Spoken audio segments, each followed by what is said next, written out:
Twitter is officially dead. That's right, for months people have talked and tweeted about the death of Twitter, and for good reason. With Elon's purchase of Twitter, some strange business decisions have driven the company into a downward spiral. But just yesterday, Twitter actually scheduled its own funeral. You see, a lot of companies have decided to recently change up their branding a lot. HBO Max is now just Max. Facebook is now Meta. Sierra Mist is now Starry. And Twitter decided that it was finally time to follow in their footsteps. So what's the big rebrand then? Are they changing the logo? That wouldn't be too bad. Or maybe they're just changing the colors. Twitter is now X.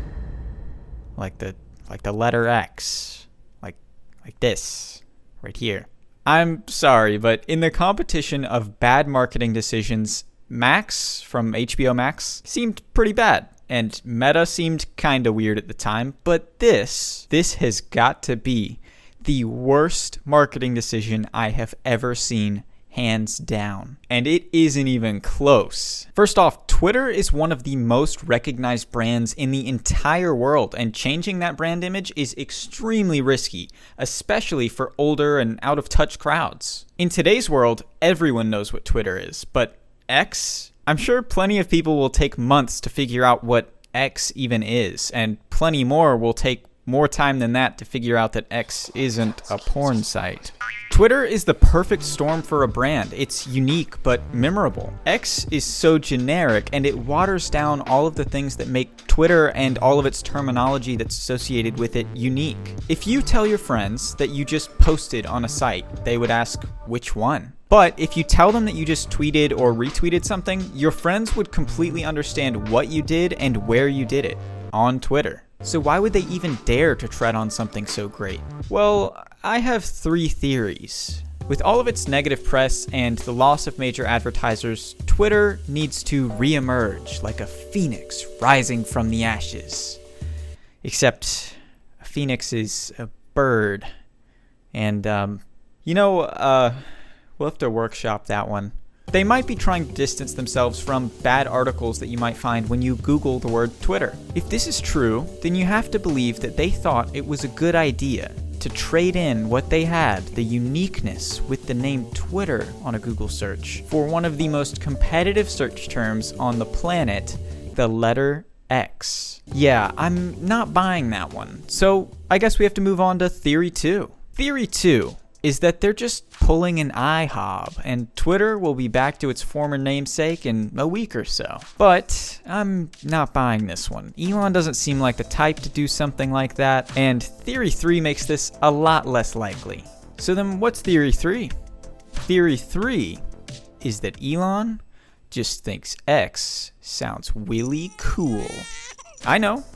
This makes it sound like he's an 8-year-old that just discovered his favorite letter in the alphabet. But let me take you back 2 decades. The year is 1999. Elon Musk just founded a company called X.com. X.com was meant to be a one-stop everything store for all financial needs. It was acquired by PayPal in 2000, and the name X.com was retired because, quote, focus groups found that X.com sounds too much like a porn site.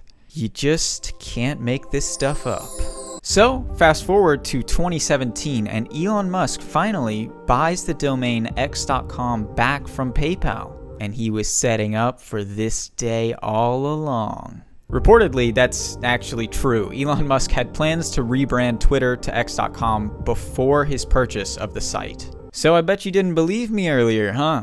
He really does just think X.com is a very cool name. And he might even be willing to forsake billions of dollars and decades of market research because the letter X is a really cool letter. But, as always, some geniuses are defending this rebrand and saying that it won't affect anything. Everyone will keep on using the site, same as always. But I don't think they realize how websites with a social focus actually work.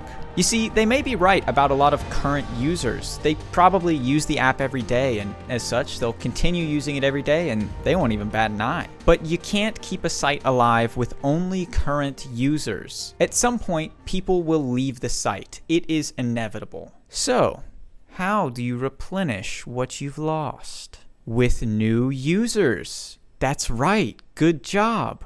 I'm about to turn this into an episode of Dora. Elon, no swiping. Often, new users need to be convinced that there is reason enough for them to actually sign up for and join a website, and that can usually take a lot of time and research. I'm much more likely to go and join Twitter, something that I've heard about for years and years, when my friend Tom comes up to me and tells me to go check out his latest tweet. But if Tom tells me to go and check out his latest video on x.com, I might just file a restraining order. And this is exactly why marketing is so important when bringing in new users. Making first impressions is actually a really big deal with social media sites, and new users are what keep websites relevant and alive. So, as I stated in the intro, Twitter is officially dead. In name, at least. But this might also be the last nail in the coffin for the once great social media giant. This might just actually be the death of Twitter. No, it isn't. X.com is super cool. Oh yeah? How do you compete with the uniqueness of calling a post a tweet? They'll call it an X post or something. Okay, I guess that kind of works. Well, what about a retweet then? Maybe like an XX post? You can't be serious. That's just gross, man. Come on. Okay, yeah, that's pretty bad. Well then, what about a video post?